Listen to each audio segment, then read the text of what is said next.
Hello everyone, welcome to a online solution. मैं हूं अशफाक और आज आपके सामने जो ये वीडियो लाया हूं काफी इंपोर्टेंट है।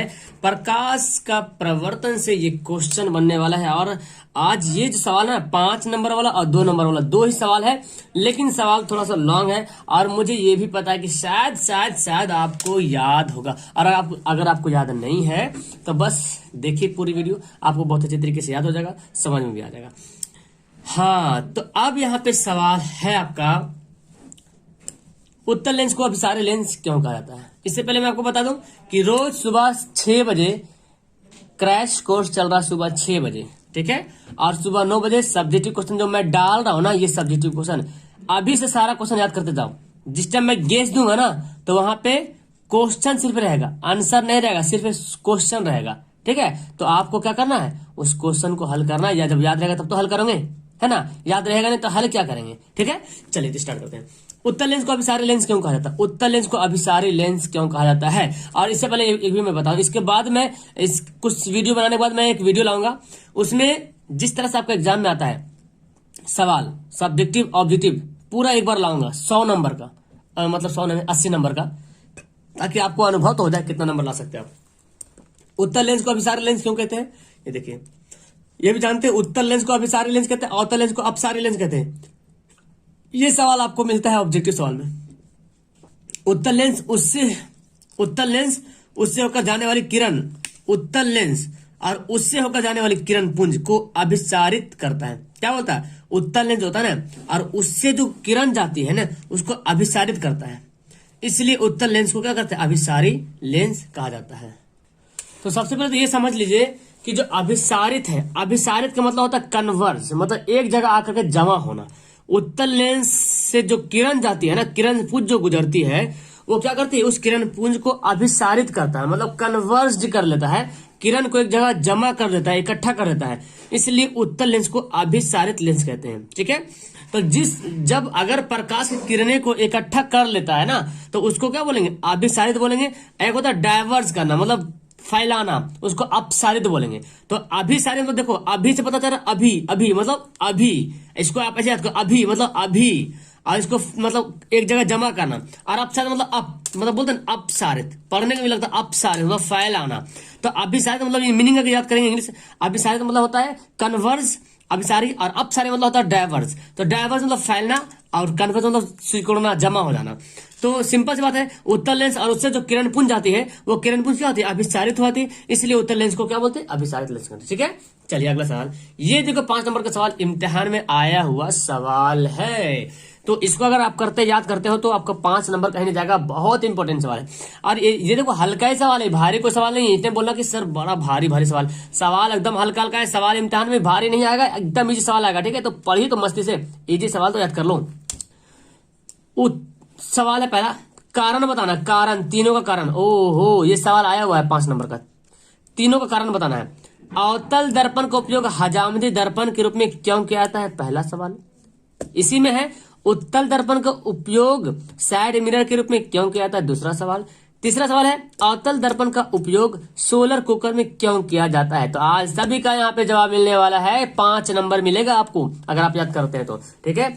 चलिए, तो सबसे पहले जानते हैं कि अवतल दर्पण का उपयोग हजामती दर्पण के रूप में क्यों करते हैं, और आपको पता नहीं तो याद कर लीजिएगा, ठीक है। अवतल दर्पण निकट रखी हुई वस्तु का सीधा, बड़ा और आभासी प्रतिबिंब बनाता है ना। अवतल दर्पण क्या करता है, निकट रखी वस्तु, जो वस्तु नजदीक उसको लाएंगे तो वस्तु तो सीधा रहेगा और बड़ा बनाएगा, प्रतिबिंब कैसे बनाएगा, सीधा बनाएगा और बड़ा बनाएगा, तथा आभासी प्रतिबिंब बनाता है। कैसे बनाता है, आभासी प्रतिबिंब बनाता है, इसलिए बड़ी वक्रता त्रिज्या वाला अवतल दर्पण का उपयोग हजामती दर्पण के रूप में किया जाता है। बड़ी वक्रता त्रिज्या मतलब बड़ा सा दर्पण, छोटा सा नहीं, बड़ा सा दर्पण, वक्रता त्रिज्या मतलब बड़ा रहेगा, तो इसीलिए तो हजामती दर्पण का इसका इस्तेमाल करने का मतलब यही है कि इसका प्रतिबिंब जो बनता है ना, बड़ा बड़ा दिखता है, प्रतिबिंब सीधा रहता है, बड़ा दिखता है, और आभासी प्रतिबिंब बनता है। इसी कारण है कि जब आप जैसे कि हजामत लोग जब दाढ़ी बनाते हैं तो उसको ध्यान से देखते हैं दर्पण में, कहीं दाढ़ी कहीं छूट तो नहीं किया है, तो थोड़ा सा दाढ़ी उसको बड़ा बड़ा दिखेगा, जो छोटा छोटा होता है तो वो बड़ा दिखेगा, तो उससे पकड़ में आ जाएगा। अच्छा अच्छा, ऐसी बात है। तो मेन कारण ये है कि जो मतलब आपका जो सवाल का जवाब का रियल कारण ये है कि इसका वस्तु का प्रतिबिंब सीधा बनता है, बड़ा बनता है और आभासी बनता है। यही कारण है कि बड़ी वक्रता त्रिज्या वाला अवतल दर्पण का उपयोग करते हैं हजामती दर्पण के रूप में। तो आपको याद हो गया, रटने की जरूरत नहीं पड़ेगा, ठीक है। दूसरा सवाल तक क्या था, उत्तल दर्पण का उपयोग साइड मिरर के रूप में क्यों करते हैं। तो आपको देखो यहां तो एक ऑब्जेक्टिव बन जाता है कि अवतल दर्पण का उपयोग करते हैं किसमें, हजामती दर्पण में। उत्तल दर्पण का उपयोग करते हैं किसमें, साइड मिरर में। ये सवाल आते रहता है क्वेश्चन में, ठीक है। देखिए, उत्तल दर्पण का उपयोग गाड़ी के साइड मिरर के रूप में किया जाता है क्योंकि यह किसी वस्तु का हमेशा सीधा प्रतिबिंब बनाता है ना जी। क्योंकि गाड़ी में अगर उल्टा प्रतिबिंब बना देगा तो गड़बड़ हो जाएगा, सीधा प्रतिबिंब बनाता है। यद्यपि यह छोटा होता है, प्रतिबिंब जो है ना जो बनता है वो छोटा बनता है, लेकिन इसका दृष्टि क्षेत्र काफी बड़ा होता है। देखते नहीं, एक छोटा सा शीशा होता है गाड़ी के मिरर रूप में लगा रहता है, और ड्राइवर यहाँ सब देखता था, उसके शीशा में पूरा सीन, पीछे का पूरा सीन दिख जाता है। मतलब कितना बड़ा एरिया है पीछे, पूरा दिख जाता है छोटा सा आईना में। तो वही बोला गया कि उत्तल दर्पण का उपयोग गाड़ी के साइड मिरर में इसलिए किया जाता है क्योंकि इस वस्तु का जो प्रतिबिंब बनता है हमेशा जो है सीधा बनता है। सबसे पहली बात, प्रतिबिंब कैसा बनता है, हमेशा सीधा बनता है और बहुत ही ये छोटा बनता है, मतलब वस्तु से काफी छोटा। जाहिर सी बात है, इतना छोटा सा आईना में पूरा पीछे सीन आ जाएगा ना, तो छोटा ही बनेगा, है ना। और छोटा बनने के साथ ये है, इसका दृष्टि जो क्षेत्र काफी बड़ा होता है। अगर आप समतल दर्पण, गाड़ी में कोई समतल दर्पण लगा ले तो आप बताइए क्या होगा, क्या गाड़ी में समतल दर्पण लगाना सुटेबल करेगा। गाड़ी में अगर समतल दर्पण लगाएगा तो पूरा जो दृष्टि क्षेत्र जो है विस्तृत नहीं दिखेगा, बड़ा सा पीछे पूरा नहीं दिखेगा, उसके सामने जो गाड़ी आएगा बस उतना ही दिखेगा, ज्यादा नहीं दिखेगा, ठीक है। तो इसलिए उत्तल दर्पण का उपयोग करते हैं ताकि पीछे कितनी सारी गाड़ियां आ रही सब दिखेगा, पीछे जितना सारा सीन है सब उसको दिखेगा, ठीक है। और वस्तु भी छोटा बनता है और सीधा भी बनता है। प्रतिबिंब क्या बनता है, सीधा बनता है, ठीक है। चलिए, तो यहाँ पे तो एक बात तो हमारी यहाँ पे पता चल गया कि उत्तल दर्पण का उपयोग क्यों करते हैं। अगर सवाल सिर्फ यही सवाल आ जाए 2 नंबर में तो बस यही इसका आंसर लिखना है। अगर 2 नंबर में आ जाए तो ये इसका आंसर लिखना है जो मैंने बताया, अगर ये आ जाए तो इसका आंसर लिखना है, अगर तीनों आ जाए तो तीनों का आपको लिखना है, ठीक है। अगला सवाल को देखते हैं, क्या सवाल था। सवाल था कि अवतल दर्पण का उपयोग सोलर कुकर में क्यों किया जाता है, ठीक है। चलिए, ये सवाल है, अवतल दर्पण का उपयोग सोलर कुकर में क्यों किया जाता है। अवतल दर्पण में अवतल दर्पण का उपयोग सोलर कुकर में किया जाता है क्योंकि सूर्य से आती हुई ऊष्मा ऊर्जा को बड़े अवतल दर्पण द्वारा छोटी जगह पर केंद्रित किया जाता है। देखिए, यहां से बहुत ही इंपोर्टेंट सवाल मिलने वाला है, ठीक है।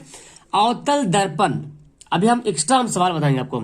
अवतल दर्पण का उपयोग किसमें करते हैं, सोलर कुकर में करते हैं क्योंकि सूर्य से जो किरण आती है ना, ऊष्मा ऊर्जा, उसको बड़े अवतल दर्पणों द्वारा क्या करता है, छोटी जगह पे केंद्रित करता है। कौन, अवतल दर्पण। और अभी हम लोग पढ़े थे उत्तल लेंस ऐसा करता है ना, उत्तल लेंस अभी पढ़े ना। देखो, उत्तल लेंस को अभिसारी लेंस क्यों कहते हैं, क्योंकि ये क्या करता है, जो किरण आता है सबको क्या करता है, अभिसारित करता है, मतलब कि एक जगह क्या करता है, जमा करता है।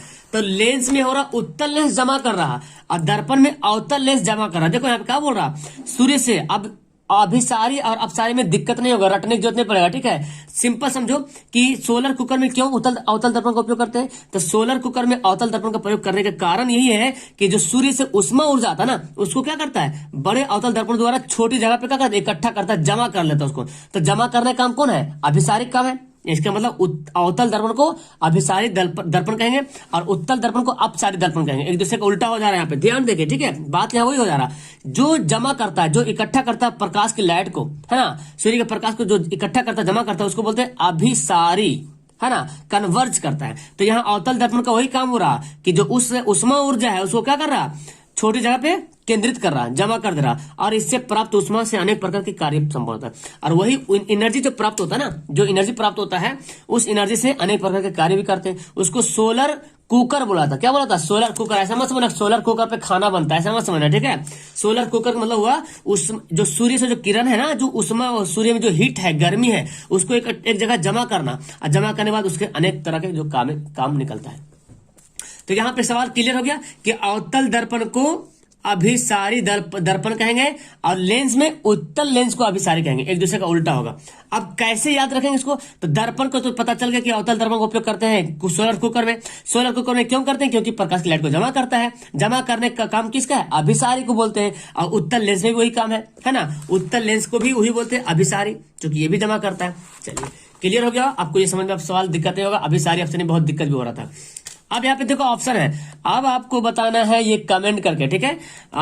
निम्नलिखित में से किस माध्यम में प्रकाश की चाल सबसे अधिक होती है? आपको बताना है कांच में, पानी में, निर्वात में। और आपको ये भी बताना है जी, ये भी बताना है कि निर्वात में प्रकाश की चाल कितनी है, पानी में प्रकाश की चाल कितनी है, और कांच में प्रकाश की चाल कितनी है। ये मैं एक्स्ट्रा सवाल दे रहा हूं आपके मेरी तरफ से, ठीक है, एक्स्ट्रा सवाल। तो सबसे पहला सवाल तो अब देना है कि किस माध्यम में प्रकाश की चाल सबसे ज्यादा होता है। निर्वात में प्रकाश की चाल कितनी है, पानी में कितनी है, कांच में कितनी है। आप जहां से भी, इंटरनेट से, किताब से, जहां से भी खोजो, लेकिन खोज के मुझे कमेंट बॉक्स में जवाब देना, ठीक है। और आपको मैं बता दूं क्रैश कोर्स चालू है 6 बजे सुबह में, 9 बजे सुबह में चलती है। ये आपका सब्जेक्टिव का 12 बजे दिन में मैथ का सब्जेक्टिव चलता है। जरूर आना 12 बजे दिन में, ठीक है। ग्रुप ज्वाइन हो सकता है टेलीग्राम में, सर्च करो, टेलीग्राम एप्लीकेशन डाउनलोड कर लो और वहां पे सर्च करो चैनल का नाम ए ऑनलाइन सॉल्यूशन 2021, वहां पे आ जाएगा, ज्वाइन हो जाना, बहुत ही बेनिफिट मिलेगा। इसका पीडीएफ भी मैं आपको देते रहूंगा। ओके, तो आपको समझ में आ गया ये सब सवाल? आज तो बड़ा मजा आ गया होगा मेरे ख्याल से। ओके, तो चलो वीडियो का फिलहाल करता हूँ लास्ट, मिलता हूँ आपको नेक्स्ट वीडियो में। अच्छी लगी वीडियो तो बस क्या करना आपको पता है। Okay bye, that's all, thank you everyone.